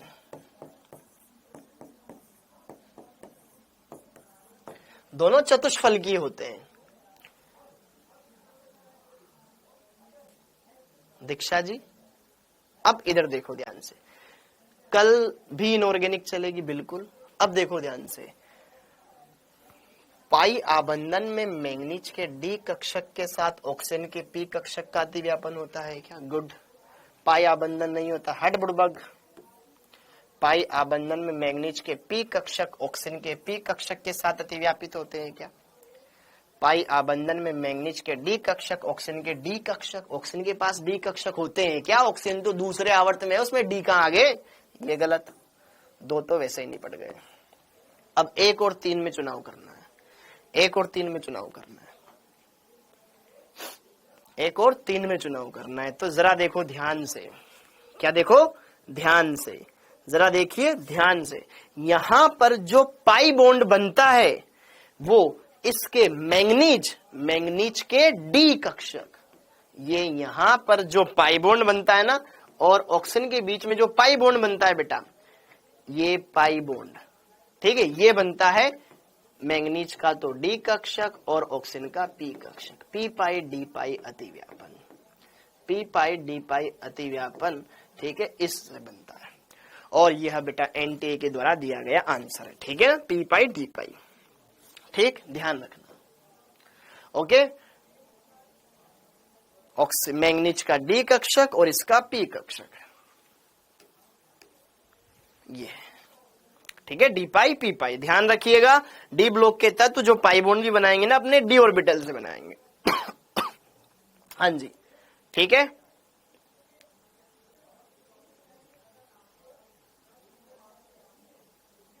अरे क्लियर है बालकों? ठीक है, क्लियर है, क्योंकि डी तो इसका खाली रहेगा। ठीक, ओके। अब अगले देखो, कॉपर सल्फेट डॉट 5H2O में हाइड्रोजन बंधन द्वारा संगुणित जल के अणुओं की संख्या होगी, बताओ। शुभम बंगवाल, ये वाला क्वेश्चन करो। कॉपर सल्फेट डॉट 5H2O, इसका नाम क्या है बेटा? मुस्कान, अभी आप नीट वाले क्वेश्चंस करो ना बेटा, क्वेश्चंस तो है और क्वेश्चन है। हाँ जी, CuSO4 डॉट 5H2O, इसको क्या बोला जाता है? कॉपर सल्फेट डॉट 5H2O, ये एक बहुत ही फेमस कंपाउंड है। हाँ, इसको बोला जाता है नीला तोता, नहीं नीला तोता, ब्लू विट्रियोल, इसको ब्लू विट्रियोल बोला जाता है, जिसमें 4 जल के अणु लिगेंड के समान, एक जल का अणु हाइड्रोजन बॉन्ड बनाता है, नीला तोता नहीं। ठीक है, यहां पर ये कॉपर +2 आयन 4H2 लिगेंड से सराउंडेड रहता है बेटा।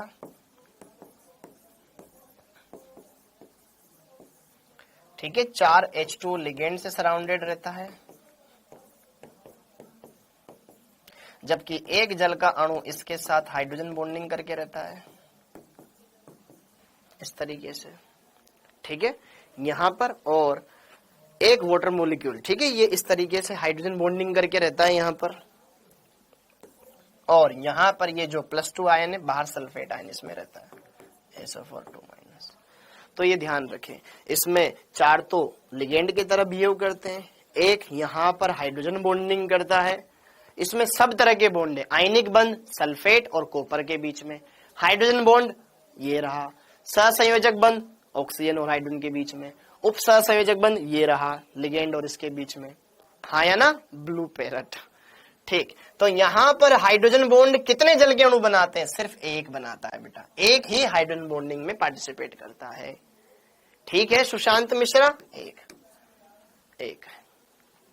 ठीक है, ओके, अभी 2 मिनट बाकी बेटा। ये देखो, ये भी आपके बहुत ही बेहतरीन क्वेश्चन है, सिंपल सा क्वेश्चन है। एक रेडॉक्स अभिक्रिया दे रखी है, इसको संतुलित करो। लिगेंड क्या है ये नहीं बताया, आगे पढ़ेंगे ना उपसह संयोजक में, फिर बताऊंगा।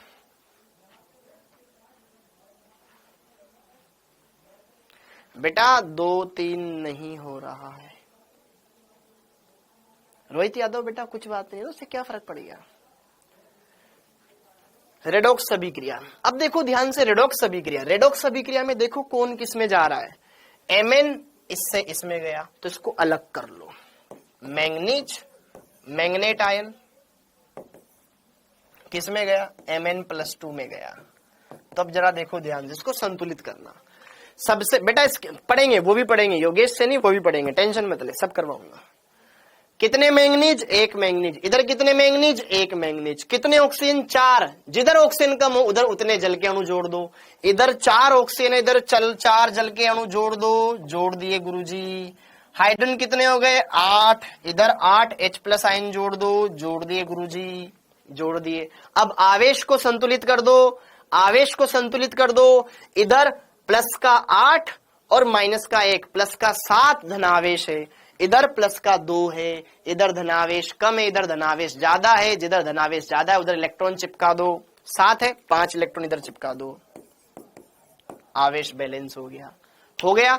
अब दूसरी वाली अभिक्रिया को देखो, C2O4 2-। ऑक्सलेट आयन CO2 में जा रहा है, CO2 में जा रहा है। 2 कार्बन है, 2 लगा दिए। 4 ऑक्सीजन है, 4 ऑक्सीजन है, खत्म मामला। इधर कितना ऋण आवेश है? 2। इधर 2 इलेक्ट्रॉन लगा दिया, 2 ऋण आवेश इधर आ गया। आवेश संतुलित कर दिया। दोनों को जोड़ दो। किस तरीके से? ताकि इलेक्ट्रॉन कट जाए, इलेक्ट्रॉन कट जाए। ऊपर वाली अभिक्रिया में इस तरफ 5 इलेक्ट्रॉन है, नीचे वाली अभिक्रिया में उस तरफ 2 इलेक्ट्रॉन है। पढ़ेंगे निकिता, वो भी पढ़ेंगे रेडॉक्स, चिंता मत कर, पढ़ाऊंगा मैं ही पढ़ाऊंगा। ठीक, तो इनको किस तरीके से जोड़े? सर पहली वाली अभिक्रिया में 5 इलेक्ट्रॉन, इसमें 2 इलेक्ट्रॉन है, 5 दूनी 10 होता है, 2 पंजे भी 10 होता है। ओके, तो इस वाली अभिक्रिया को 2 से गुणा कर दो, नीचे वाली अभिक्रिया को 5 से गुणा कर दो, ताकि 5 दूनी 10 और फिर 5 दूनी 10 छम छम। तो यहां पर दोनों को जोड़ देंगे हम, तो 2 इंटू 8 16H प्लस आयन आ गए, फिर 2 MnO4 माइनस आ गया। ठीक है, ऊपर का इस तरफ खत्म, इधर का 5 ऑक्जेलेट आ गए, तीर के चिन्ह के उधर 2 Mn+2 आयन आ गए, 8 2 इंटू 4 कितना हो जाएगा? 8 H2 आ गए, और ये 5 दूनी 10 CO2 आ गए। ठीक है, ओके, हाँ पढ़ सकते हो बेटा सुशांत। तो देख 16 तो H प्लस आयन रहेंगे, H प्लस आयन कितने रहेंगे? 16, खत्म बात, ऑप्शन नंबर 2।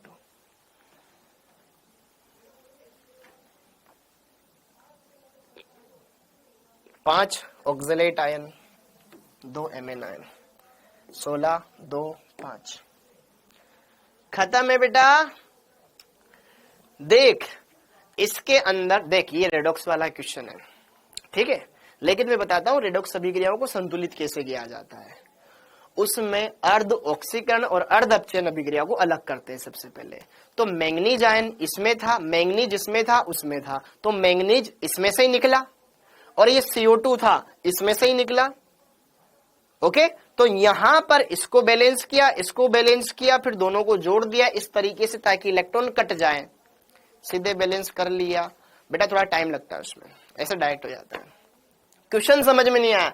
अरे बालक, तुझे यहां पर संतुलित समीकरण बनानी है, तो अभिकारक मतलब क्रियाकारकों के लिए सही गुणांक क्या होंगे, इनके गुणांक क्या हैं भाई? इसका 14H प्लस 16H प्लस लेने पड़ेंगे, 2 मैग्नेट आयन पर मैग्नेट आयन लेने पड़ेंगे, 5 ऑक्सिलेट लेने पड़ेंगे, फिर खत्म हो जाएगा। बेटा शिवम गुप्ता थोड़ी प्रैक्टिस थोड़ा सा खुद पर बिलीव, फिर हो जाएगा। अगला क्वेश्चन, निम्न में से कौन सा आयन डीडी संक्रमण दर्शाता है? अच्छा क्वेश्चन है, ये बताओ।